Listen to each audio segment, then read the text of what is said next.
Nasintoda kutaura nezve a rule of 50 yakataurwa yekuti vanhu vanonoviga vanhu. So kuvigana kwevanhu, I'll try kuita live ndisina kumbobata kumeso. Vanhu vari kuti usabata kumeso, hamene kubata kumeso. Chatry but ndozati zvicharema, right? Rule of 50. MaZimbabweans tine a tendency yekufarira kuenda kunhamo without knowing it. Tine a tendency yekukoshesa kuenda kunhamo without realizing we should be doing something else. Ngandikuudze zvatofa ngachita. Ngatirege kukoshesa rufu kudarika upenyu. Most of you guys munomirira kuti vanhu venyu vafe mugozoenda kunhamo than kuti muvaitire zvinhu vari vapenyu morova nhamo. Ndakatanga yangu policy, guys, ngatitry kuita say like this.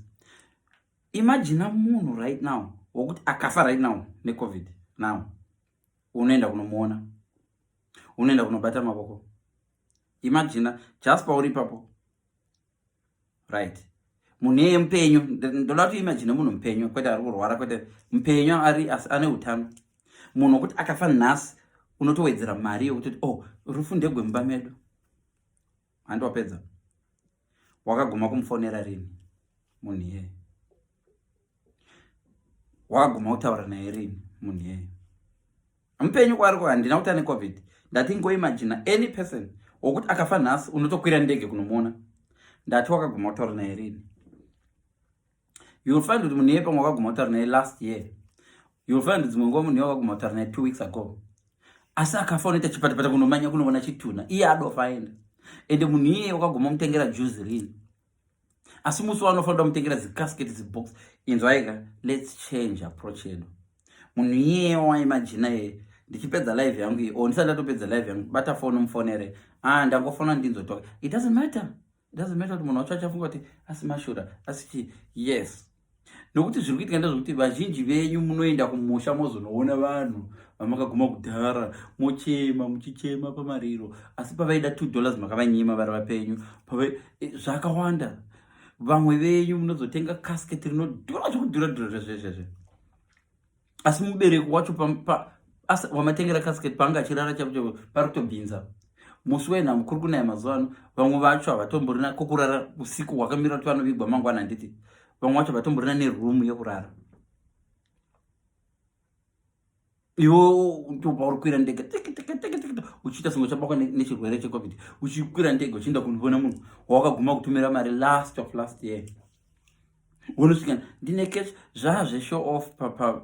Vamwe venyu ndofunga kana munhu iye aripo anenge achiridza tsamwa so ari chitunha akafanira kuchuta so, uchimanyamanya nekeshi, uchinotenga makofini anodhura, uchinopenda-penda muchisa maruva. Kana achikuona ide rimwe zuva uchidza vaibvumidza vamwe vaikurova ine mbama. I'm not being funny. Vanhu ndoda kuzomakuudzai guys kuti ndo culture yedu tatotanga izvo ndakazviona kubva kudhara. Vabereki vanenge vachiti musauraya huke idzodzo, hadzidliwe idzodzo huke idzodzo, mbudzi handiditi, mbudzi yaindapi, mbudzi yangarapi yadyiwa nani. Mwana wavo yeye anga achinyimwa mbudzi akafa ndobouraya mbudzi. For vanhu vanouya kunhamo. Nesu tiri kuzviita izvozvo. So ndikuda kuti nditi inini ngatichinje. Kana kuchinzi rule of 50, hurumende iri kuti 50 close people. Ini ndofunga kana muri family kukafiwa pakanzi 50, panodiwa 50 vanhu vaive close to that person. Kuri kuti 50 ndiri weukama. Haisi nyaya yekuti ndiri weukama. Vamwe venyu muri ndamuri weukama maitovengana nemunhu wachona.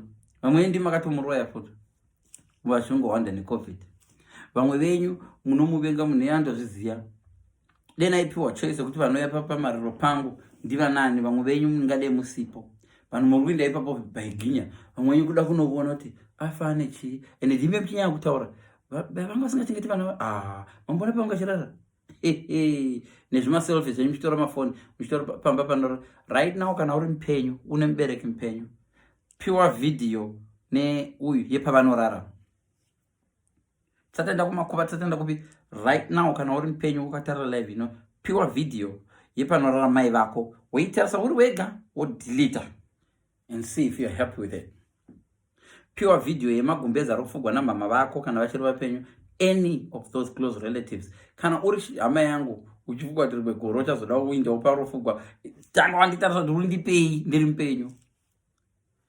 Kwete vamwe vanotochena kutochena kuda kunoonekwa parofugwa munhu wanga wachivenga, munhu usina kumbopa kana sent. Vamwe vanhu vananabhuti vari kumhiri kwamakungwa, imi muri kuZimbabwe, hamusi kutombocontribute anything. You are not contributing for that person ari kuUK. You are not contributing for that person ari diaspora. Iwe ukatengesa mbeva ipapo, contribute. Vape mbeva, vabikire mbeva isa matomates. Vabereki vangu, handina hangu kufanana Leon ari kuUK, but ndine mbeva dzangu dzanda kugochera idzi, dzanda kufurayirai. Mundirangarira nadzo, mundiblesse pambeva dzangu idzodzo. Do you know why? Iwe ndiwe uchazofila guilty vafa. Vamwe yotoita budget kuti mukomana wemhiri, unogona kutoona vanhu vachitoita kuti kana mukomana wemhiri, vakomana vemhiri vakanga vauya, vakomana veHarare vakauya, zvinofamba. Vanoya I think coffin richatengwa neveHarare. Imongoita zvokuchera makuva. What I'm trying to say ndezvokuti zvinoda kuti iwe vazhinji right now, bvunza vanhu vakafirwa right now vasina vabereki right now, uvabvunza kuti what will they pinch from your life. Vanoti I'll pinch hangu baba vako kuti vangove baba vangu, ndimbovaradza zvandisina kuvaradza vari vapenyu. Trust me. So this is what handisi kukudzidza zvinhu zvandisingaiti right now. Ndakadzoka ndiri mhiri kwamakungwa, right?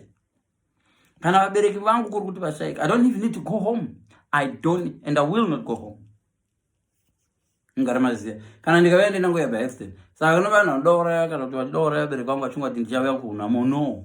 Vabereki vangu ndinovaona pasina nhamo. Vabereki vangu ndakavavhizitira vari healthy, ndoda vavhizitira vari healthy. Vabereki vangu ndakavaendesa kwese kwandinofunga ndingavaendesa. Ndakavaendesa Victoria Falls, vakatotiza vega kuhotel. Vabereki vangu muvabvunza kuti vakatiza ndabvuka vhiki rese, vakati aiwa vakagara 1 day 2 days, vakati aiwa takudzokera zvemahotera izvi zvinotambisa mari, tipe mari. Ndikati ndikupei mari, ndoshandisa mari panapa.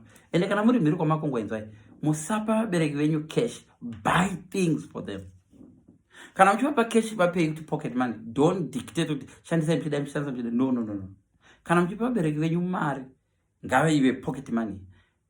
Dedita zvamunoda nayo, kwete kuti ndakupai mari kuti mutenge gumbeza. Muri kuvaita vana vadiki. Ndakadzidza lesson inzwaika, ndikangotipiwa nemunhu ndara vari kuvata pasi, vanhu ndara vari kuvata pambedha wakafonyoka, handitumiri mari kuna mudhara ndaisa vabereki havasi kumbozotiteerera. Vachimwa ndonyeba tora 4,000 izvezvi upe mudhara wako kuti ndakupai mari muchere bhoho, uchawana yaitiswa mari icho, uchawana 4,000 iye yatengeswa gedhe pasina fence. Ndakaona rimwe gedhe rakanaka ndikatenga re 1,000. Ndo zvinoita vabereki izvozvo. Regai ndikudzidzisei inini, ndiri kudzidzisai from experience. Kana muchiitira vabereki venyu right now, tumai builder. Vanongoona ndatumwa kuno kuzotara, vati kudii ndiratidzei panoda kuvakwa. Mwana wenyu ari mhiri kwamakungwa ati ndoda kuti mutare panodiwa for room panapa. Kana varamba ndiratidzei pangu pokuvaka, ndizvivakire ndega. Havamborambi vanokutsvakira ngavake uko. Okay, chenyu kungoona mabhiridha achauya chikafu tatobhadhakwa. Ndo zvinoda kuitwa vabereki vedu. Ndotokuudzai, ndiri kupai good advice. Ndakakuisirai mari kuti mutenge masocks, mafa musina masocks sei dedhe mandinyadzisa. No, tumira masocks ende ungwarire bhuzi vanomatengesa.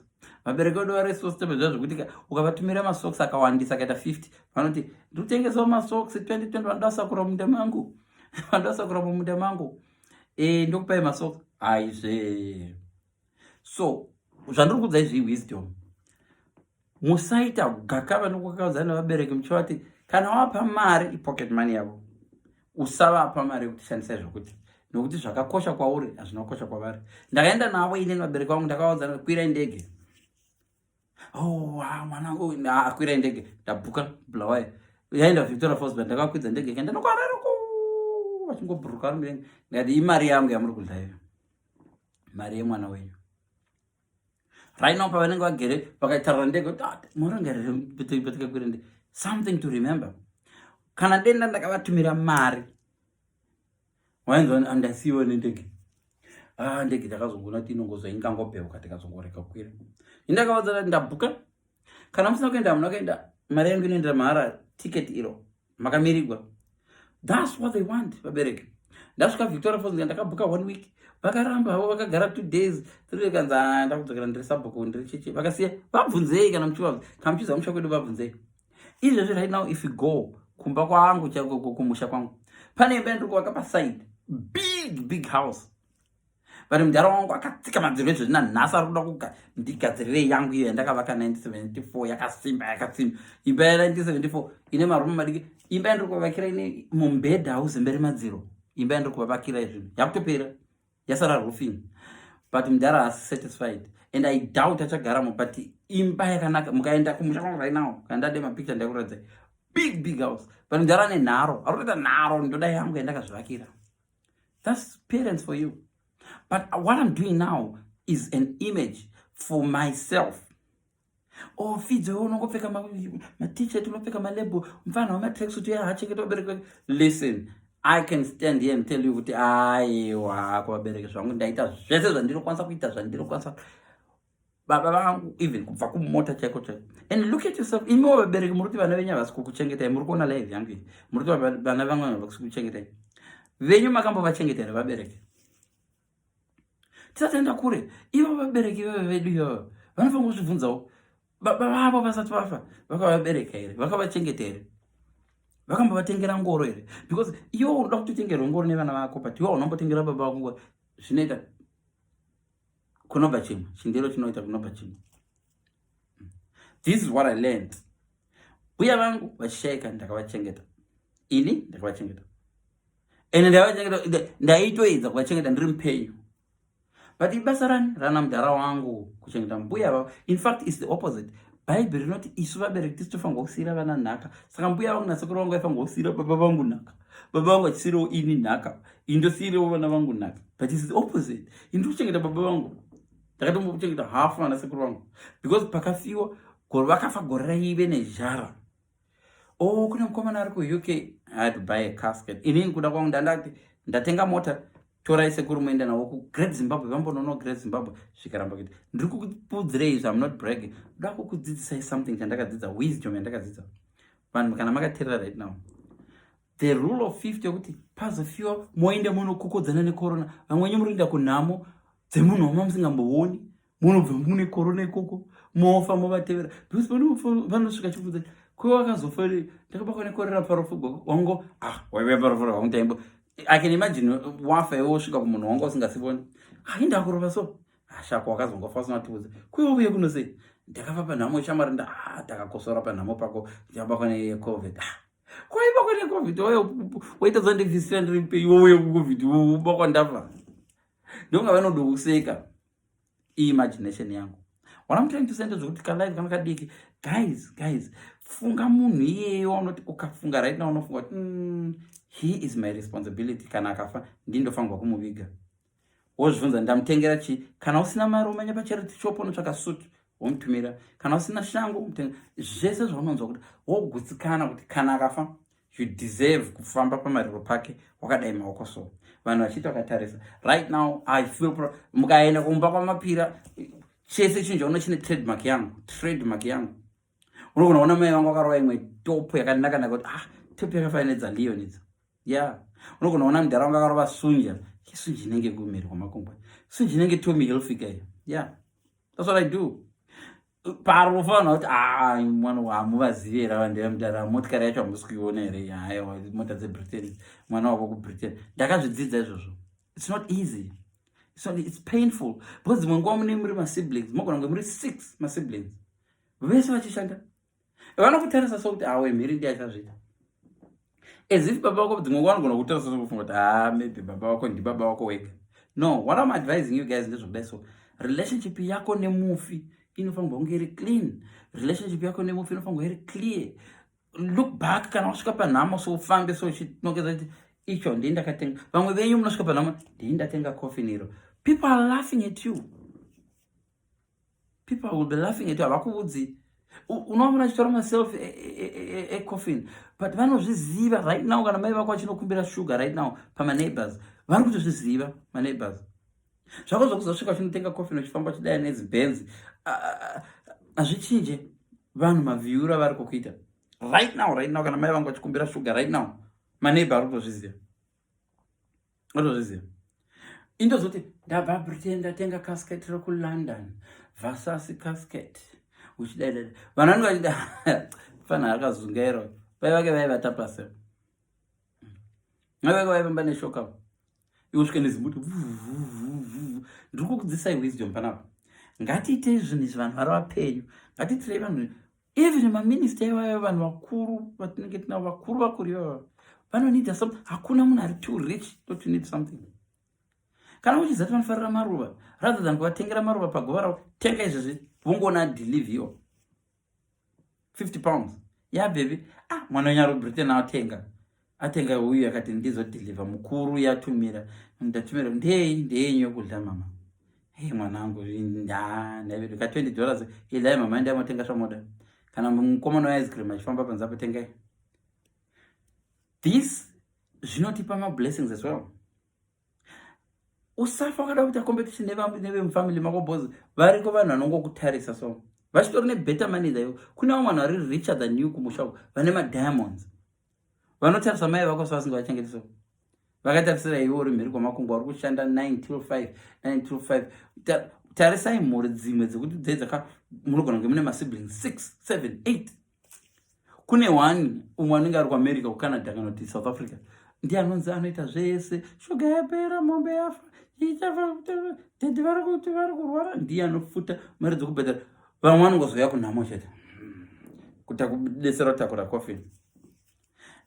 Don't complain, usarwa navo, do it for yourself because iwewe ndione guilt questions. Kana vazofa vaenda havadzoki ende kana vasina kudzoka ka deep down inenge uchitokarara so what but ndakarwa hondo ndakafamba. Sometimes unozati mubereki unomudza sanga iri dedi wangu dedi nyatsoda kuti munzwise ndiri kusacrifice for you. Vanokupindura iwe zvako kana chivakazvifunga sauda ndifambe netsoka. It's not a must kuti ndikutengerei mota sauda ndifambe netsoka. No dedi hapana pakanyorwa kuti mwana anofanirwa kukutengerai mota. These things I'm also sacrificing. Tine vanavo chichichi vabereki vanogona kusazvinzwisisa but you can proudly walk rimwe zuva but mudhara wangu zvinoitika izvi. Don't get frustrated, do whatever is right. Hazvisi nyore ndiri kukudza from kuvakira mubereki imba iyane yake yakavaka 1970 dzimwe nguva anogona kufunga kuti uri kundi undermine zvafunga kuti yangu yakapusa kaimba iyi. Zvafanira kuti mwana wangu uyo nditengera imwe text kuti malatest indine dzangu dzemabhegi idzi anogona kunditengera ndigadzikapo asi ndichingopfeka yangu yemabhegi iwayo kusvika murufu kumwana anenge aita zvake ndoona but chakaipa ndechekuti vanhu vakuti baba vaya havana kana hembe zvino anonzi havana kana hembe kuti dzadzakazara muwadhobha komana patata akuviga tipogona dzadzakazara anga asingangodzipfeki mudhara adzifarire yanga isiri stera yake zvake but vanhu vake vamuchimutengera. Kana ngono vakaimba around vanhu ivava vanoramba zvinhu izvi kana uchivatuma kuti vaite nemari yavo papapa but ukangotuma bhiridha varambi. Unodona bhiridha wacho achibikigwa tii achipiwa zvingwa utiona vakutowira nabhiridha tikumbirirewo zvemutivakire chirugu bhiridha iyeye waonekwa nekuti vabereki vedu zvavanoita vari so nezvinhu zvavo vane bondi nezvinhu zvavo. Iwewe right now uchaitawo bondi nezvinhu zvako unochitoda TV iyo wakatengerwa vanoti pane matv ekumadziro ngoti unongolaita madziro hauchanedi TV ndoda yange yandinoziva kuchuna foni chaichai vabereki kuvachinja kubva ku3210 kuuya kuWhatsApp yaidori hondo. Ndozvavari do your part. Saka usati wamanya kunhamo kurufu gwemunhu afa neCovid zvibvunzewo kuti okay achiri mupenyu pane zvandaimuitirawo here ndaimbomuvhizitirawo here kana ukona kuti ungosingamuvhizitiri ibva palist revanhu vari kuenda kunhamo ibva you don't need to be the one of the 50 unotozongoenda vashota you don't need to be there. Wanga usingamuvhizitiri unogara kuGlenora anogara kuchitungwiza wanga usingamuvhizitiri ari mupenyu uda kuenda kunhamo ndionotanga kusvika nematambudziko vanoda chemakanda ekuno gofund me.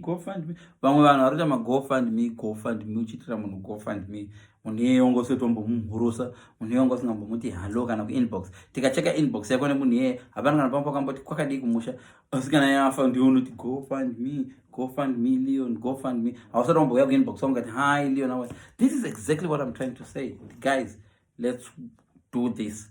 Make sense. Thank you so much. Ndo live yedu nhasi. Handina kana zvimwe zvichinji zvokuwedzera. Kana muine mwe topic tichataura. Thank you. Bye.